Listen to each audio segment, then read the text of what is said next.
Assalamualaikum warahmatullahi wabarakatuh. Bertemu lagi bersama saya Dede Jendol. Hari ini kita lagi melaksanakan penanaman umbi jalar ya. Walaupun tanahnya kering seperti ini, mudah-mudahan umbi jalarnya bisa tumbuh dan mudah-mudahan sore atau malam bisa turun hujan ya, sehingga umbi jalarnya bisa tersiram. Kali ini saya akan menunjukkan penanaman umbi jalar menurut pemula, karena saya pemula ya. Nah, di sini ada bibit atau benih umbi jalar yang sudah saya potong-potong menjadi beberapa senti, beberapa ruas. Nah, seperti inilah umbi jalar yang sudah saya potong. Ini saya memotong umbi jalar 3, 4 sampai 5 ruas atau buku ya. Disesuaikan saja gimana ruasnya. Kalau yang panjang 3, kalau yang pendek ya 5, 4, 6, gimana, sesuaikan saja. Yang penting dia ada ruasnya, jangan sampai tidak ada ruasnya ya. Inilah umbi jalar yang kemarin diambil ya, dan semalam saya potong-potong seperti ini. Nah, sekarang kita lakukan penanamannya. Nah, seperti ini aja, cukup satu ruas ya, benih yang masuk kita cukup tancapkan saja seperti ini. Nah, ini kan satu ya, satu saja, ini satu saja yang kita masukkan seperti ini. Nah, yang penting satu tertanam di dalam tanah ya. Jarak yang saya gunakan ya nggak terlalu jauh, nggak terlalu dekat juga. Ini cukup 1 jengkal, ini cukup 1 jengkal ya. Nah, 1 jengkal aja itu udah cukup. Nah, untuk penanaman cukup seperti ini aja, ditancapkan saja, nggak perlu pakai nggak perlu dilobangi terlebih dahulu, cukup kita tancapkan seperti ini. Nah, yang penting satu ruas masuk, tancapkan lagi. Ini yang seperti ini juga nih, yang seperti ini juga masih bisa ditanam walaupun tidak ada daunnya. Yang penting dia masih hijau, masih hidup lah ya. Jadi yang seperti ini juga masih bisa, karena yang lain juga yang ditanam itu akan pada jatuh dulu daun bawahnya. Nanti dia akan muncul tunas dari setiap ruas ini ya, setiap ruas-ruas ini dia akan keluar. Nah, ini aja. Lumayan kering tanahnya di atas, tapi sepertinya di bawah ini masih basah gitu ya. Ini masih bawahnya masih basah bekas hujan kemarin. Jadi walaupun atasnya kering keras, tapi bawahnya masih basah. Mudah-mudahan sore juga hujan dan tersiram tanaman umbi kita ini. Mudah-mudahan umbinya bisa hidup semua, berbuah atau berumbi yang banyak, besar juga, timbangannya berat-berat juga ya. Hasilnya juga memuaskan. Nih saya baru 1 penggal yang sudah beres di bawah sana. Itu hasil kemarin sore saya nanam, dan yang ini dari tadi baru beberapa menit lah, belum nyampe 1 jam saya nanam yang ini. Pelan-pelan saja karena cuacanya juga lumayan mendung. Tadi panas, ini udah mendung, alhamdulillah. Mudah-mudahan hujan. Jadi kalau hujan kita bersyukurlah, karena tanaman kita disiram alami oleh Yang Pencipta. Nah, untuk bibit kita bisa menggunakan pohon yang tua sampai yang mudanya, dari pangkal sampai pucuk kita pergunakan. Kita pakai untuk bibit. Ini pucuknya ya, ini kita gunakan aja, tanam aja di sini. Dan yang ini Ini pohon yang paling bawah besar, banyak akarnya juga kita gunakan. Jadi umbi jalar ini bisa digunakan dari bawah sampai pucuk untuk bibit ya. Untuk hasil maksimal apakah misalkan bagus yang muda apa yang tua, saya juga kurang tahu karena saya masih pemula, baru pertama kali ini saya nanam umbi jalar. Ini pertama ya, dari bikin bedengan umbi jalar, terus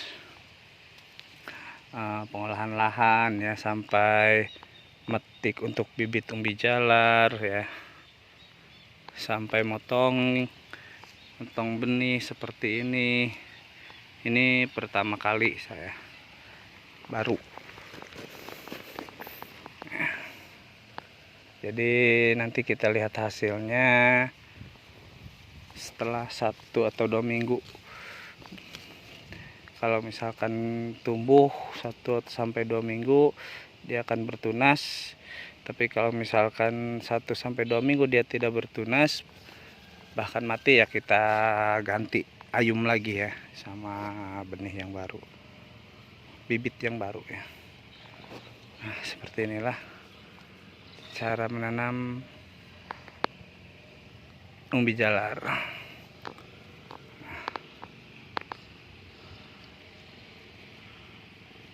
Nggak perlu jauh-jauh atau terlalu dekat, cukup 1 jengkal kan, kesananya juga cukup 1 jengkal ya.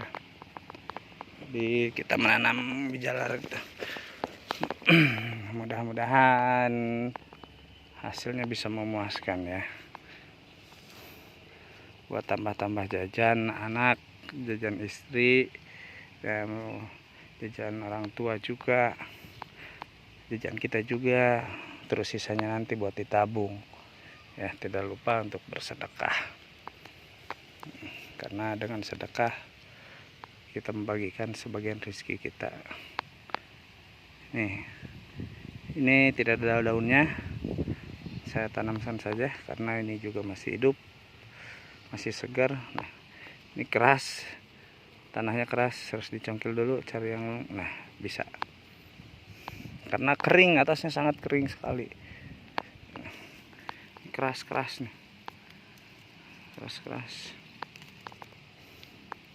Tapi kalau turun hujan nih tanahnya langsung lebur ya, karena dari kering kena hujan basah langsung lebur.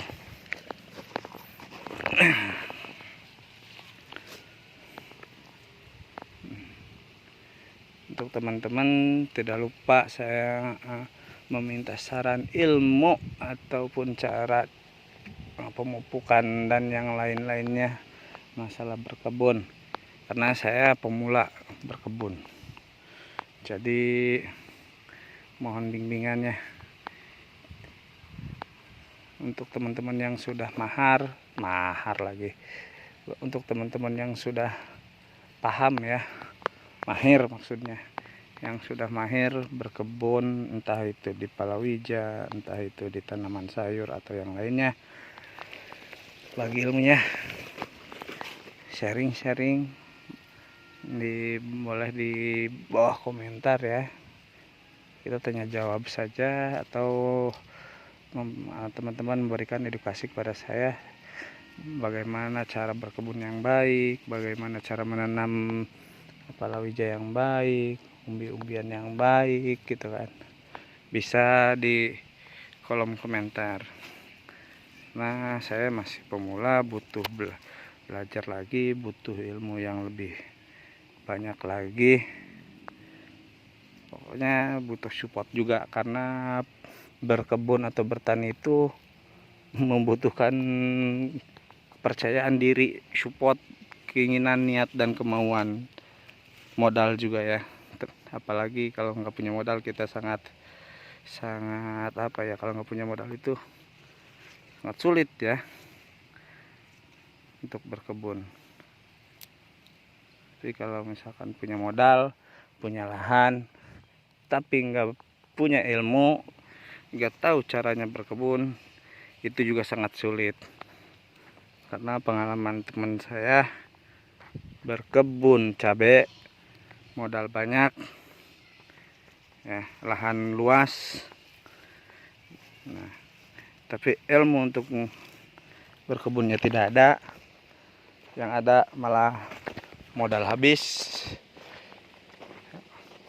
Nah, hasil tidak maksimal seperti itu. Makanya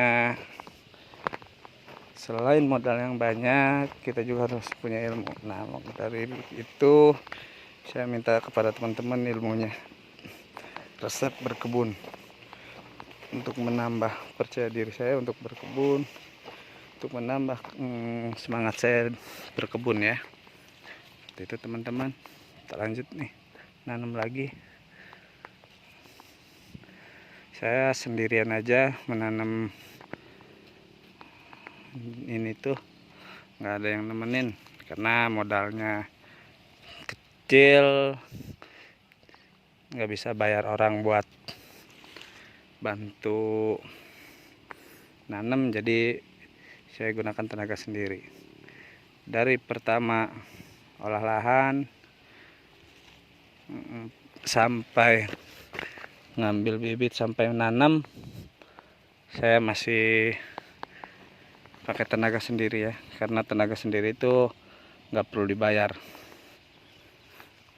kecuali kalau misalkan untung banyak ya, ada lebihnya banyak, baru kita bisa bayar tenaga kita sendiri. Tapi untuk pemula muka saya yang modalnya pas-pasan, jadi harus korbanin tenaga sendiri dulu ya, buat menghemat.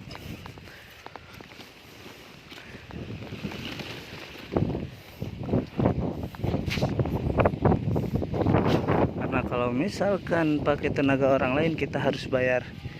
Ada peribahasa, jadi sebelum keringat orang lain yang kita suruh kerja itu kering, kita harus sudah membayarnya. Makanya karena modal kecil, pakai tenaga sendiri aja dulu. Nanti kalau kita sudah punya modal banyak, ada modal lebih, baru kita bisa menjadi bos, bisa memperkerjakan orang lain ya teman-teman.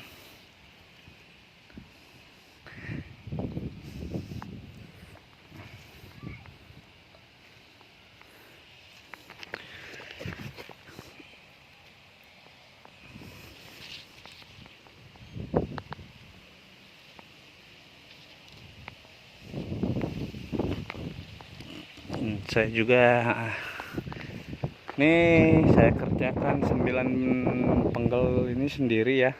Yang sudah selesai bikin bedengan itu baru 6, 3 lagi baru digemburkan karena belum sempat ya, karena kita